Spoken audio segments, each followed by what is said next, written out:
On sait tous que la saga Terminator est morte et enterrée, même si James Cameron s'y accroche coûte que coûte et veut la ressusciter. Mais la vraie question, c'est de savoir quel film est vraiment responsable de ce bordel. À partir de quand c'est devenu irrécupérable? Quel est l'épisode qui est tellement horrible que ça a traumatisé son équipe? Bien évidemment que c'est Terminator Genesis, et je vais vous raconter l'histoire désespérante de ce film minable. Tout a changé. On est le dernier espoir de l'humanité.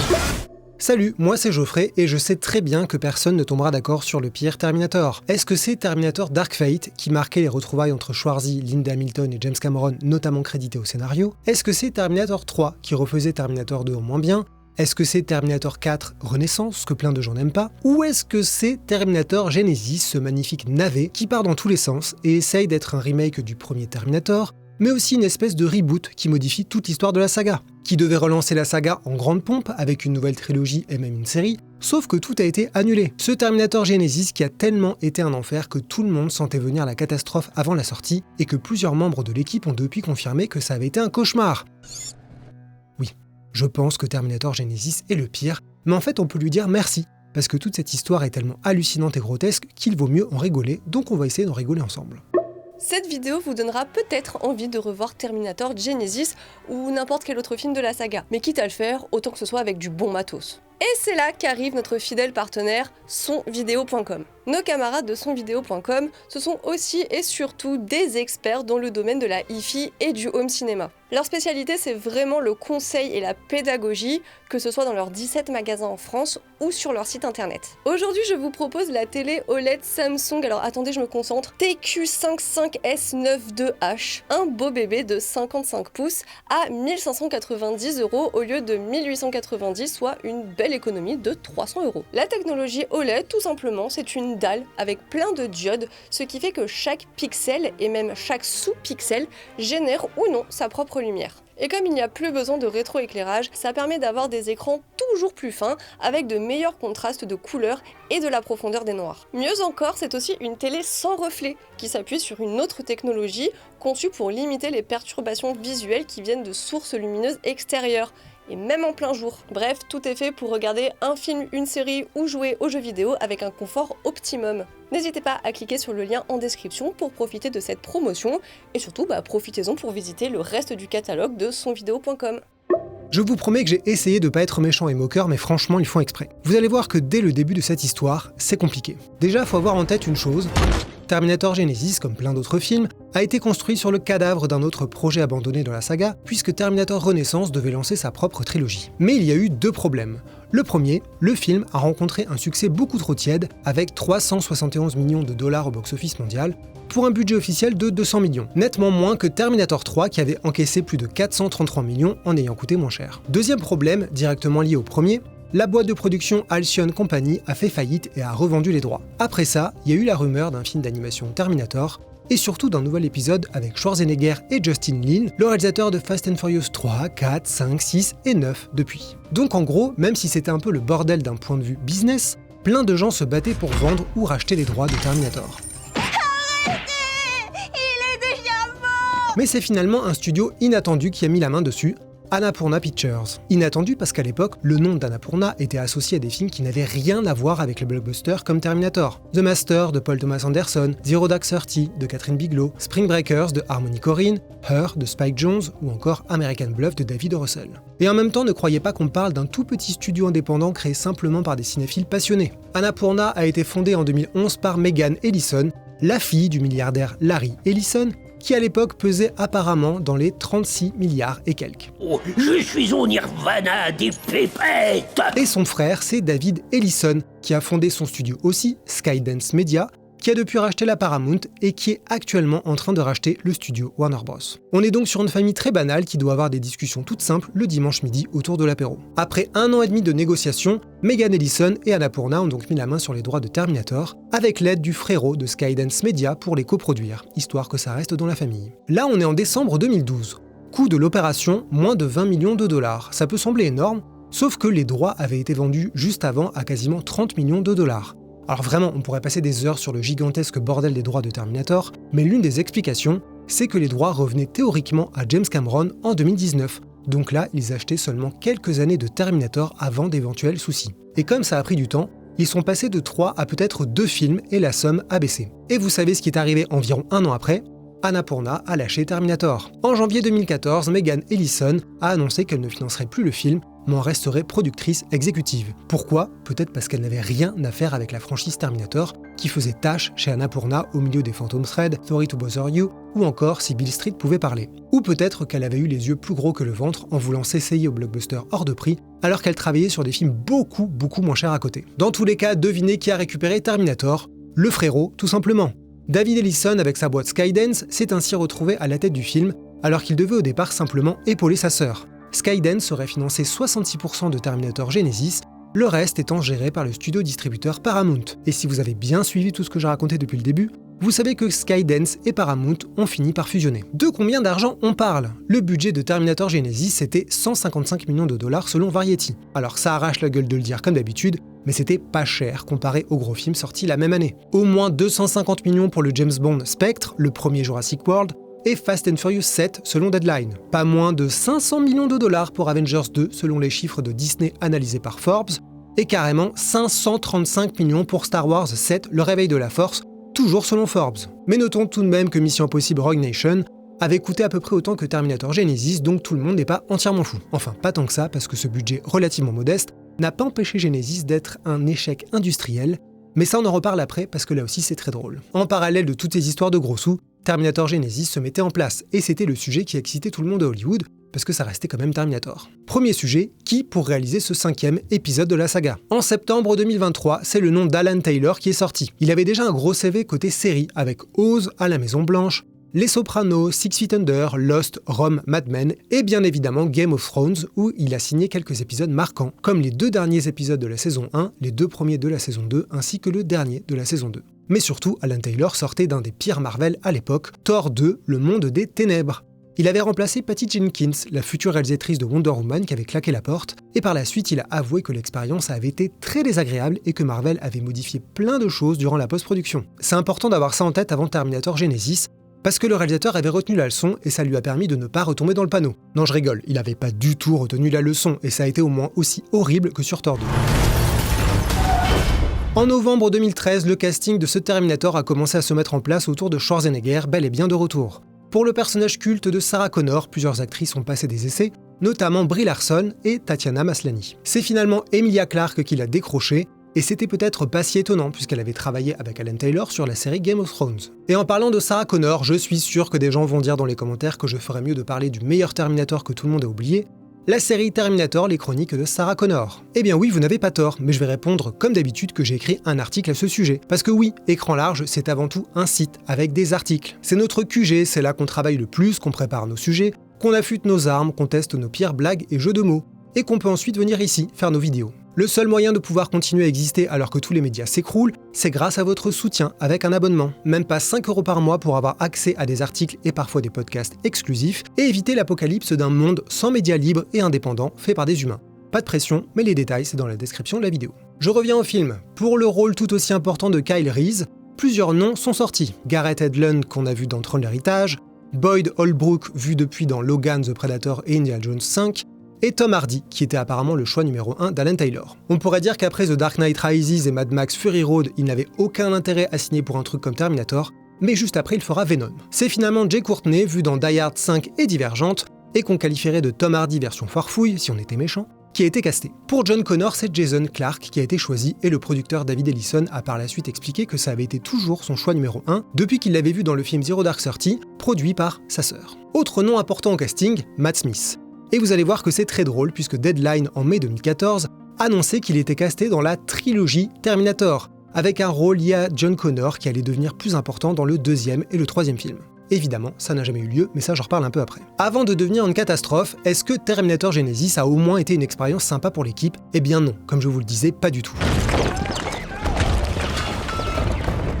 Le tournage du film a eu lieu entre avril et août 2014 et apparemment ça n'a pas du tout été une partie de plaisir. En 2018 chez Vanity Fair, l'actrice Emilia Clarke a été étonnamment franche. Elle a déclaré, et je cite, qu'Alan Taylor a été broyé sur Terminator. Ce n'était pas le réalisateur dont je me souvenais, ça n'a pas été une expérience plaisante pour lui, ça n'a été une expérience plaisante pour personne. Elle disait carrément qu'elle avait été soulagée que le film se plante, sûrement pour ne pas être contractuellement obligée de revenir dans les suites prévues à l'époque. Plus amusant encore, Emilia Clarke a raconté que le tournage de leur Terminator se déroulait pas loin de celui des 4 Fantastiques, oui je parle de la version cauchemardesque sortie en 2015, que le réalisateur Josh Trank a renié à la sortie tellement le studio avait charcuté son travail. Eh bien figurez-vous qu'il y avait une compétition rigolote entre les deux blockbusters, pour savoir lequel était le plus pourri à vivre, et des membres de l'équipe des 4 Fantastiques portaient des vestes avec la phrase « Au moins, on n'est pas sur Terminator ». Donc ouais, apparemment Terminator, ça n'a pas été une chouette expérience. Et au cas où vous ne croyez pas Emilia Clarke, le réalisateur Alan Taylor lui-même a fini par reconnaître que ça avait été un enfer. En 2021, chez le Hollywood Reporter, le réalisateur racontait qu'on lui avait proposé Terminator quelques mois avant la sortie de Thor 2. Sa petite amie lui avait vivement déconseillé de faire un autre blockbuster comme ça, mais il avait beaucoup trop envie de tourner un Terminator avec Schwarzenegger. Et de toute évidence, il savait pertinemment que le scénario n'était pas bon, puisqu'il expliquait lui-même « Je me suis dit qu'on allait le faire et retravailler le scénario, et que tout allait bien se passer. » Évidemment, ça ne s'est pas du tout bien passé. Et il a expliqué par la suite que ce Terminator l'avait dégoûté du métier. « J'avais perdu toute envie de faire des films, j'avais perdu toute envie d'être réalisateur, je ne tiens personne en particulier pour responsable. Cette expérience a été très difficile pour moi, j'ai dû retrouver le goût du cinéma et le plaisir de réaliser. » Tout ça, on l'a appris bien après la sortie du film, mais en réalité, ça puait déjà bien avant ça. Et en fait, c'est assez fascinant, parce qu'il y a eu des problèmes à quasiment chaque étape. Par exemple, le titre du film, Genesis, soit une version mal orthographiée de Genesis, qui signifie Genèse en anglais. Pendant un moment, le film était présenté officiellement par le studio comme Terminator Reboot. Ensuite, il était connu sous le nom de Terminator Genesis, donc l'orthographe normale.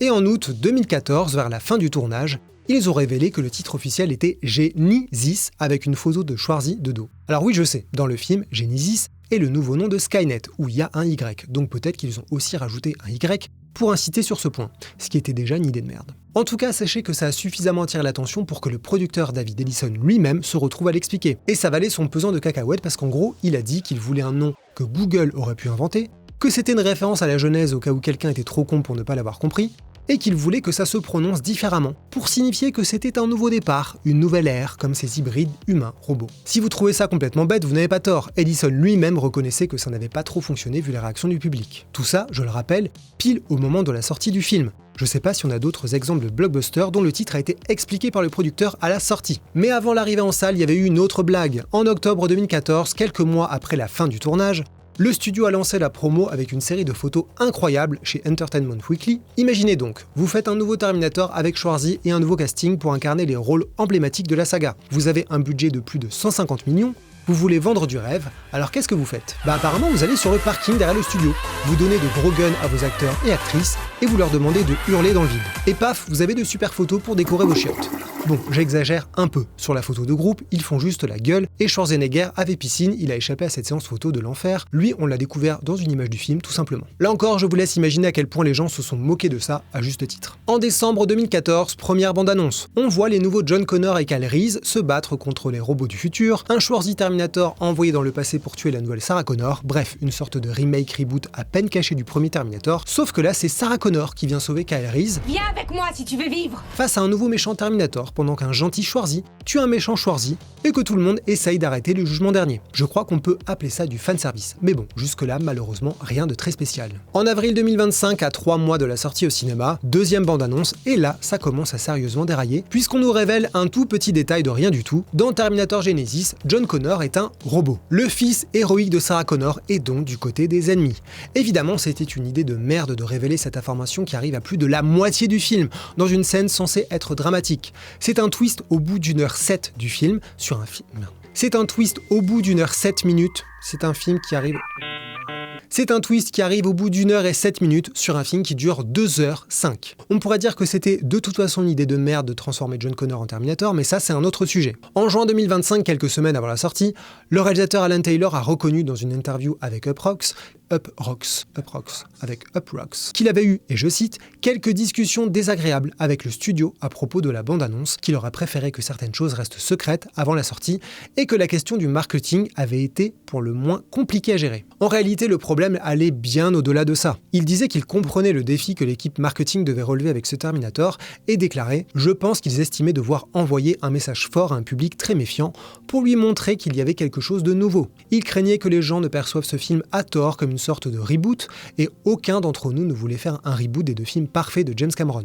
Je pense qu'ils ont considéré qu'il fallait faire quelque chose qui change radicalement la façon dont le film était perçu. Le voilà peut-être le vrai problème. Quand tu fais un film qui repose complètement sur l'idée de refaire les deux premiers Terminator, au point de refaire des scènes complètes du premier film avec simplement quelques changements, je crois qu'on appelle ça littéralement un remake ou un reboot. Donc ok, la promo était nulle, mais à un moment il faut regarder la gueule du projet. D'ailleurs pour la blague, au départ il comptait apparemment réutiliser les images du premier Terminator. En tout cas, Schwarzenegger a expliqué que les producteurs n'avaient pas les droits des deux premiers films, donc ils ont dû tout refaire eux-mêmes. Vous pouvez mettre les scènes côte à côte, vous allez voir, c'est magique. Pour revenir à la promo, c'était quand même assez drôle. Ils ont fait de la publicité pendant le WrestleMania, le grand rendez-vous de catch, avec une vidéo où Schwarzy prévenait que le jugement dernier arrivait. Et l'acteur a aussi présenté le film à la base des soldats de Pendleton, parce que c'est un film de bonhomme, donc c'est parfait pour les catcheurs et les soldats apparemment. Ils ont également fait des partenariats avec Waze pour entendre la voix de Terminator sur son GPS. Get down. Okay, get down. Globalement, Schwarzy était évidemment le principal argument, notamment dans cette vidéo géniale où il a surpris des gens au musée Madame Tussauds à Los Angeles en se faisant passer pour sa propre statue de Terminator parmi d'autres gags hilarants, d'où ma tête actuellement. Il est également apparu dans une série de vidéos sur YouTube avec des youtubeurs apparemment connus mais que je ne connais pas évidemment. L'histoire, un Terminator arrive sur Terre, prend l'apparence d'un youtubeur et a pour mission de tuer tout un tas de stars de YouTube pour changer le futur, et Schwarzy les aide à tuer le méchant Terminator. Je veux pas être désagréable donc j'ai rien regardé et je ferai aucun commentaire. Ah oui, et il faut évidemment s'arrêter sur la meilleure blague de cette histoire. En juin 2016, James Cameron lui-même a fait la promo de ce Terminator dans une vidéo où il explique qu'il n'a pas écrit le film, n'a pas bossé dessus, qu'il est juste un fan et qu'il a trouvé ça vachement bien en fait. Fidèle à ses films, étonnant, excitant, que ça relance la franchise, que c'est une renaissance, que c'est le vrai 3e épisode pour lui, que transformer John Connor en méchant, c'est super méga cool en fait. Et que si vous aimez les deux premiers Terminator, vous allez adorer celui-ci. Quelques années après, à la surprise générale de personne, James Cameron a expliqué qu'il n'aimait aucun des Terminator faits par d'autres et qu'il avait simplement joué le jeu pour aider son pote Schwarzenegger.